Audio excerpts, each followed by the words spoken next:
Tax system. మన ఇండియాలో వచ్చేసరికి డైరెక్ట్ ట్యాక్స్ సిస్టమ్ ఎస్ ప్రతి చోట ఉంది. ఎక్కడ లేదు ట్యాక్స్ సిస్టమ్? యూఎస్లో లేదా? యూఎస్లో ఇంకెక్కువ ఉంటుంది. కానీ మన దగ్గర ఉండే ట్యాక్స్ సిస్టమ్ తోటి వాట్ వీఆర్ గెటింగ్ బ్యాక్, మనం కట్టే ట్యాక్సెస్కి మనకి ఏం రిటర్న్ వస్తుంది? ఫ్రీ ఎడ్యుకేషన్ ఇస్తున్నారా? Free health care facilities provide చేస్తున్నారా?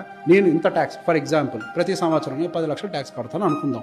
నాకు రిటైర్ అయిన తర్వాత మీరు ఏమైనా పెన్షన్ ఇస్తున్నారా? Why should I pay? అదే యూఎస్లో మీ ట్యాక్స్ ల్యాబ్ని బట్టి మీ పెన్షన్స్ కానీ హెల్త్ కేర్ ఫెసిలిటీస్ కానీ అన్ని మారిపోతున్నాయి కదా. యూకేలో మారుతున్నాయి కదా.